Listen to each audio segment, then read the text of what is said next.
শুভকামনা নিয়ে একটা গল্প বলে আমি 6 নম্বরে যাচ্ছি। এক লোক মাগরিবের নামাজের আগে তার বন্ধুর জন্য দোয়া করতেছে, আল্লাহ আমার বন্ধুকে তুমি একটা সুন্দরী, রূপবতী, গুণবতী, নেককার, মুতিয়া, কানেতা, জামিলা, রায়া, একজন রূপবতী নেককার স্ত্রী দাও আল্লাহ। কতদিন ধরে তার বিয়েটা ঝুলে আছে, আল্লাহ তুমি ব্যবস্থা করে দাও, সুন্দরী নেককার আল্লাহওয়ালা। তো সে তো তার বন্ধুর জন্য প্রাণ ভরে দোয়া করতেছে, আর তার স্ত্রী ওয়াইফ পাশেই ইফতারি রেডি করতেছিল। এই দোয়া শুনে মহিলা তো তেলে বেগুনে জ্বলে উঠছে, দৌড়ে আসে বলছে, এই তুমি কিসের দোয়া করো, রাখো। সে বেচারা মোনাজাতের মধ্যে তো ভরকে গেছে, ভয় বলে কি হইলো, আমি তো দোয়া করতেছি আমার বন্ধুর জন্য। তো মহিলা বলে, তুমি কি মনে করছো আমি হাদিসটা জানি না? অন্যের জন্য কোনো ভালো দোয়া করলে আগে যেটা নিজের জন্য কবুল হয়, তুমি মনে করছো আমি জানি না?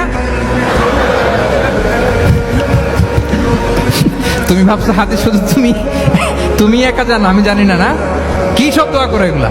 আল্লাহু আকবার, আল্লাহ রহম করুক।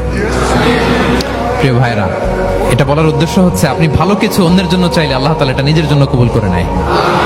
তাহলে অন্যের জন্য কল্যাণ কামনা করা, এটা হচ্ছে হৃদ্যতা, ভালোবাসা, সুসম্পর্ক বানানোর 5 নাম্বার টিপস।